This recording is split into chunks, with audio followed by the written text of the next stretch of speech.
ngo ntakiruta gutanga umwana wawe. Urakazi ngo igikomeye wakoze karirimbe. Ntakiruta gutanga umwana wawe, wakoze mu buzima bwacu. Yesu ngo aducungure, namenye ko ntacyo bikwiriye. Igikomeye yakoze ku buzima bwacu nuko yatanze Yesu ngo aducungure. Igikomeye yakoze ku buzima bwacu nuko yatanze Yesu ngo aducungure. Turashima Imana kuba yaraturinze iminsi yatambutse tukaba tugeze hano. Imana iduhaye umunsi izi uduhana umutima mwiza cyane. Rero mu mpamvu zo kuturinda yariteguye ko bino navyo biboneka. Turabishimiye Imana ihabwa icubahiro. Irinda ubuzima bwacu n'ibyacu n'abacu. Turi amahoro hano turi n'aho abandi bari. Imana ikomeza kuturinda kugira ngo dusohore kuri uyu munsi. Nubwo nijoro twopfa nta kibazo kubera ko twasohoje icyo Imana yashatse none. Imana rero yakoze ku bwacu no ku bwanyu. Imana ihabwa icubahiro. Turashima Imana ku muyoboro Nabi tumenyanye vuba ariko yahise ambera inshuti nziza. Imana ikugirire neza kandi ni umukozi w'Imana mwiza. Abitumenyesheje twabyakiriye neza. Imana ikugirire neza. Turashimira abashumba. Imana ibahe umugisha batuyoboye hose. Rero turabemera kandi duciye bugufi. Imana ibagirire neza. Tunezerewe kubana namwe n'itorero ryose, abasengera muno bose. Imana ibaheze umugisha. N'abandi bose inshuti twazanye n'abandi basengera ahandi, Imana yahamagariye kuza ntibinangira kugira ngo tubane. Imana ibagirire neza. Turihanganisha umuvandimwe. Imana iguha umugisha kandi uwo mugisha wo gukomera. Ari ijambo Sunzu yigeze kuvuga rikomeye. Aravuga ngo nta gitambaro habe na isume umuntu yohanaguza amarira hano ku isi. Umuririmbyi nimba ariyo muri Okovu yaravuze ngo na Mungu atafuta kila chozi. Tukiri mu isi ndi twokubwira ngo uko bizakuvaho binzeho kandi uzanyanganisha bimveho bije ku wundi. Twese nuko ariko ndashima Imana ko dusigaye dupfusha twarakijijwe. Icyo kirumvikanye. Turashima ko dusigaye dupfusha tukamenya ko ibiri mu rupfu nyine tubifitiye amakuru. Turagushimiye Yesu. Izina ryawe ni ryiza ku buzima bwacu. Ryadukijije ibyaha ritugirira icyizere. Uyu munsi turiho mu isezerano rikomeye ryo kubaho kwawe. Turabigushimiye. Ubugingo bwose buraha. Turakwingingira dutakamba kugira ngo bugabane ikikuvuyeho. Bituremere umunezero kandi ntabiguhesha icubahiro. Ubikorere mu mbaraga zawe. Ubwami bwawe buze buganze. Ukingura umutima wanje n'uwaba bose kuko wabikoze i Makedoniya ngo Rudiya yumva Imana. Nuko Yesu ushimwe kuri kumwe natwe kandi uza kubidufashamo mu mbaraga z'umunezero n'ibyishimo. Ukagaragaza gukomera kwawe natwe bikaturemera ubuhamya bushitse imbere y'Imana mu izina rya Yesu. Amen. Tuganire ijambo ry'Imana umwanya ntibawumpaye ariko ntabwo ndi buze kubatindira. Ariko tubanze duhezeze icubahiro. Haleluya. Ukuri k'ubuzima, ubuzima bugira uko bukoze kandi umuntu wese agira uko abaho. Ariko ari igihe usanga uko umuntu abayeho mu kinyoma cyangwa uko abayeho yishuka. Bibiliya ivuga muri Yeremiya ngo umutima w'umuntu ngo urusha ibintu byose kugira gute gushukana. Bigatuma umuntu yiheza amahoro kandi ntayafite, agasa n'uwihaye umunezero kandi atawugira, akiha ibyishimo n'izina ryiza ntabyo atunze. Imana ibirebye isanga kujarajara k'umuntu wese ku isi yo guheza igisubizo iki kugira ngo ubuzima bubeho bufite icerekezo, bufite amahoro, bufite umunezero, bufite imbaraga, bufite ubwenge, bufite agaciro, ubuzima buri ku murongo, bukwiriye nk'uko bugomba kugenda, kandi ariko Imana ihaye ibibona. Imana itegurira isi impano yitwa Yesu. Mvugira ngo Yesu ntabwo ari insobanuro y'umuhungu wavukiye muri Palestine afa ku myaka 33. Yesu ni package, ni ingunguru, ni kese, ni bagage, ni umuzigo w'Imana, ni umupfuko Imana yatekeyemo ubuzima bw'umuntu wese waremwe wabyawe n'umugore kugira ngo abeho anezerewe kandi amerewe neza. Igihe umuntu adafite uwo Yesu, uzikunguza, uzigira, uzotarama, uzofunga, uzosengegwa, uzonywa amazi, ubuzima bwawe nawe uzowumva ko ari cyo wabuze. Kubera ko ubuzima bwacu butaza bufata umurongo iyo badubahaye agatuti hano muri Agape. Ubuzima ntibuzaba bufata umurongo iyo umuntu bamwise nabi. Ubuzima ntibuzaba bufata umurongo bakwicaje ku ntebe y'imbere. Ubuzima ntibuzaba bubona kubaho iyo umuntu asigaye afite akantu muri sosiyete abandi bokenera. Ubuzima buza bufata umurongo iyo umuntu ahamanya n'umutima wiwe yuko Yesu ni wangu nami ni wake. Abantu bo bimenya, bato bimenya, Yesu ni wangu, Yesu ni wangu. Amen. Ariko je numva mpagijwe n'uwo Yesu. La la la la la la la.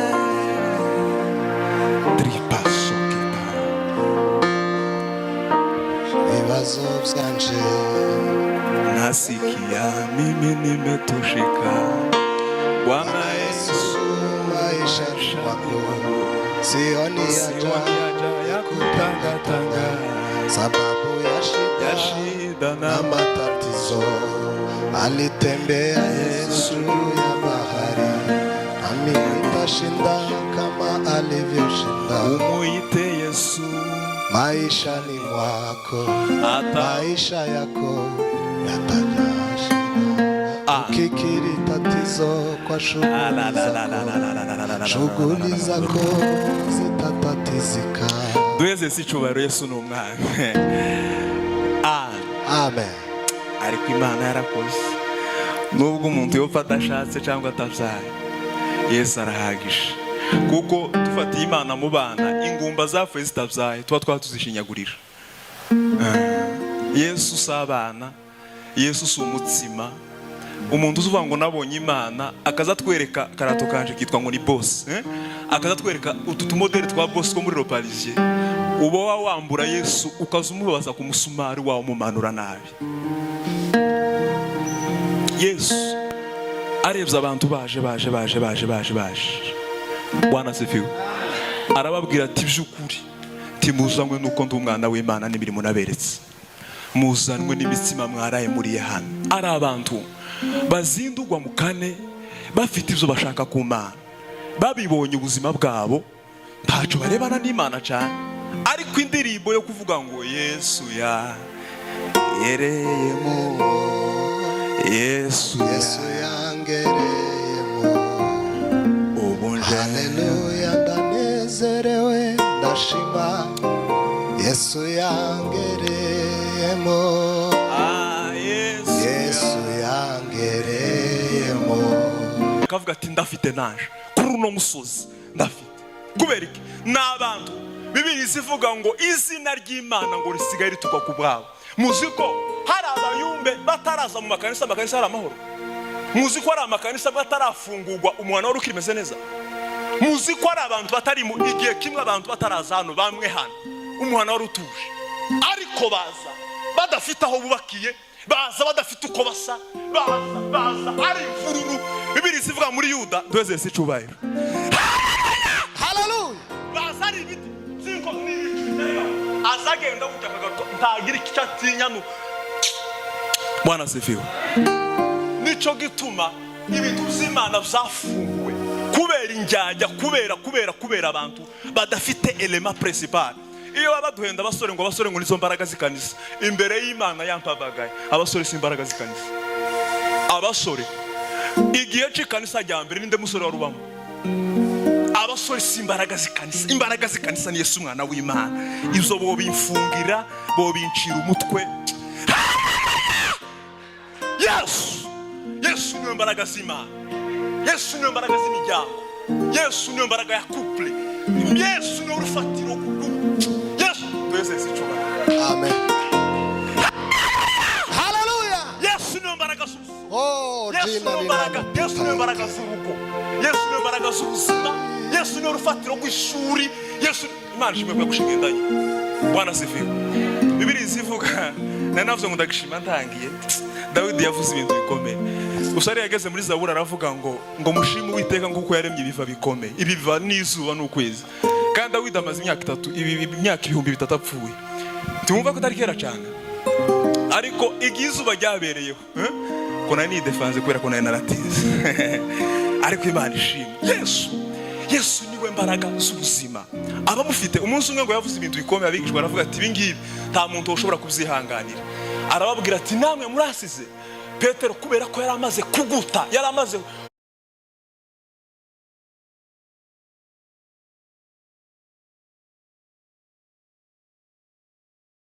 benzi tuzokuba tuzogutinya nushaka uzahindure bazoguce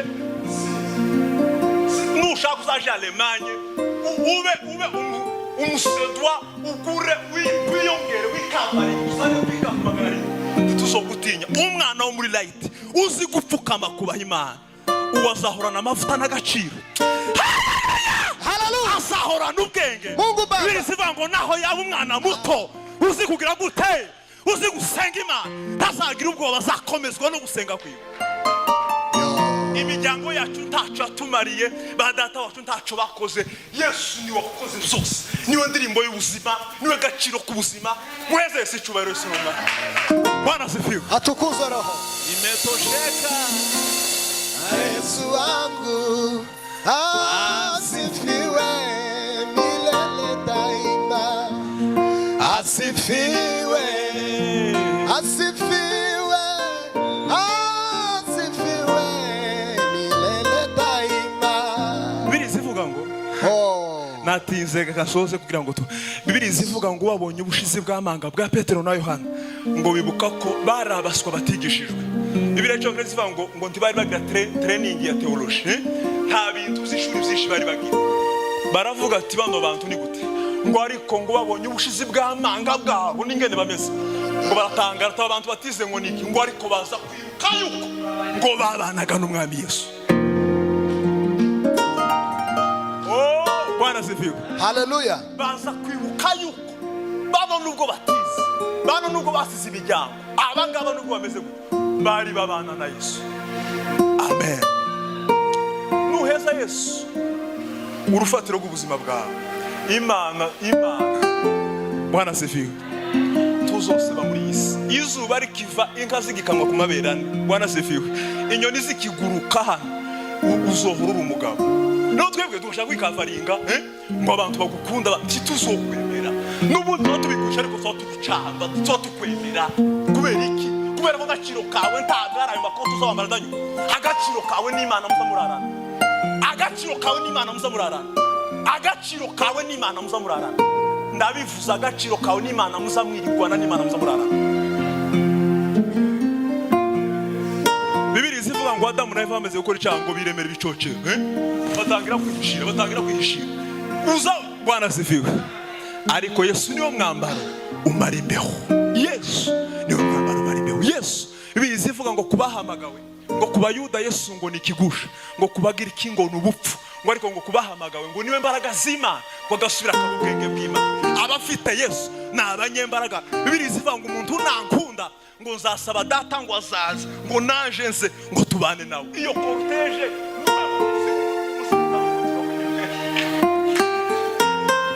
Bwana sifiwe. No twananiwe kubana n'Imana twaraga twidefandisha amandiko ukazosha munsi y'igiti. Yesu yaje akaba hano n'Imana ikazi ikaba hano, mbwira umupfumu wohamere.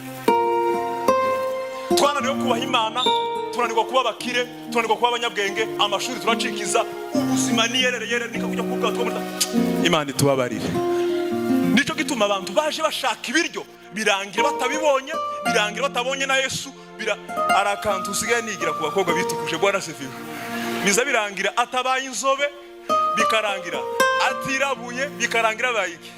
Kibwire mugenzi wawe. Pastor Noah yaravuze ngo uyu muntu yashaka icubera atagira, ngo biza birangira kibuze kuko ngano ushaka kuba umuhanuzi nkuwacu. Naya yaje. Bwana Sefiwe. Biza birangira ntayivuga butumwa, kabura n'ubuhanuzi, kama mpwepuka kikubita muri kashapu bwaca ngakina muri FC ya Gabe bwaca kama mbombora kaja Katare bikananira kama ngaruka hano bwaca kama nakira uburozi ngo ni kavaringi. Aho ndiho bene wacu bashiriye nyamwishi. Ayo nama banga akomeye muheza Imana icubahiro.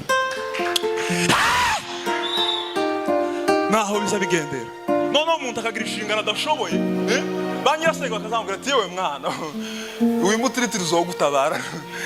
Nuko umuntu akaba naho ariko bafite Yesu, abari na Yesu bali bagale yo ubugale wabo utagamalaye. Abari na Yesu bali bagale ubugale wabo utagamalaye. Tugende na Yesu, ayi tutule na Yesu. Abari na Yesu bali bagale ubugale wabo utagamalaye. Dio muzamuri icubahiro cy'Imana. Zambe monene. Oh sali. Iyindi mwe muzamuri icubahiro cy'Imana. Amen. Ariko Yesu birizivuga ngo niba bwarasogongeye mukamenya ko umwami wacu agira gute, ni mumwegere, niwe buye rizima ryanzwe n'abantu, ariko kuma yaratu ngo namwe mwuba. Ariko Yesu ni mwiza. Muzamure Yesu icubahiro. Yesu ni mwiza. Asante Yesu. Amen. Oh, asante Yesu. Amen. Asante Yesu. Amen. Hallelujah. Amen. Niba ari umutwaro umuntu yogira wa mbere ni ukubona Yesu mu buzima bwiwe. Zakayo zaranze aravuga ati ndashona igiti, abantu babaye benshi, abantu ndashona ndamubona. Yesu ni uburukiro, Yesu ni imbaraga, Yesu ni ubwenge, Yesu ni agaciro, Yesu ni ubwiza bw'Imana, Yesu ni ukumenya kw'Imana, Yesu ni imigisha y'Imana. Yesu ni byose mwe. Yesu ni mambo yote ndani ya yote. Ukimupata yeye umepata vyote. Acha kusumbukia ya ulimwengu. Tafuta Bwana Yesu upate vyote. Amen. Hallelujah. Twe gusenga ubwire Yesu ngo ngugire. Ari indirimbo tugira muri Hope zivuga ngo mufitiye icizere kukwelana kurija ubuzima bwanje mu maboko yiwe. Mufitiye icizere kuko imigambi yiwe kuri jari bwiza. Shize ubuzima bwaje mu maboko yiwe. Shize ubuzima bwaje mu maboko yiwe. Shize ubuzima bwanjye mu maboko yiwe. Muve hasi dusenga Imana. Yesu ntahwema ukiza abantu ntimugasubire mu ngeso mbi ngo tuzabane nawe mu ijuru. Araduhamagara yancunguriye ku giti kandi abohora umutima wanje tangazwa cyane n'imbabazi ze yazize ibyaha byanje. Bwana asifiwe. Haleluya. Tugusenga Imana iguhishurira umwami Yesu. Ubwire Yesu kaze mu buzima bwanje. Birashoboka ko tuba muri kona kandi Bwana asifiwe. Ni lie. Ningera mu ijuru ntaca Imana izompembera kona haba ni batima n'ivyuma tuzogura byose. Rimwe twari mu Bugande sokuru atarapfa yarambwira duca mu etage menshi gutya turi mu modoka hasara ngo urebe ngo inkongi hano hose ngo izovuga. Ngo murebe ngo aya mazu yose ngo ni inkongi izovuga. Ibi byuma muzomubwira abakristo babigurana umutima ukunze ntimukaza mwibagiza ko bizosha. Ibi ngibi bizosigara hano. Ibi ese nsambuye kanisa yeme. Ibi bizosigara hano. Nubwo tuzikavari ibi byose ni inkongi izovuga hangaha. Ntimukaza mwibagiza ko iwacu ari mu ijuru. Kandi Yesu ari we nzira yonyine ihagera. Kandi Yesu ari we nzira yonyine igira gute? Ihagera. Uheze Yesu umwanya mu buzima bwawe. Uheze Yesu umwanya mu mutima wawe. Ari indirimbo izivuga ngo wageni wao ni zambi, wanaosababisha. Bwana asifiwe. Ndugu nazo zambi gani zinazosababisha Yesu akose nafasi? Fungua moyo wako. Ndugu nazo zambi gani zinazosababisha Yesu akose nafasi? Fungua moyo wako, mruhusu Bwana Yesu azaliwe ndani yako, utapata amani. Fungua moyo wako, mruhusu Bwana Yesu azaliwe ndani yako, utapata amani.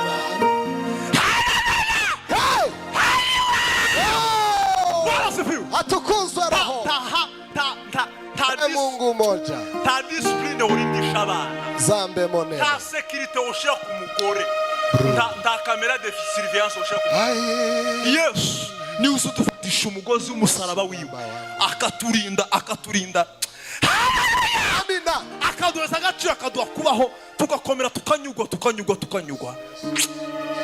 Jewe nahisemo gukorera Yesu. Nta mumaro bifite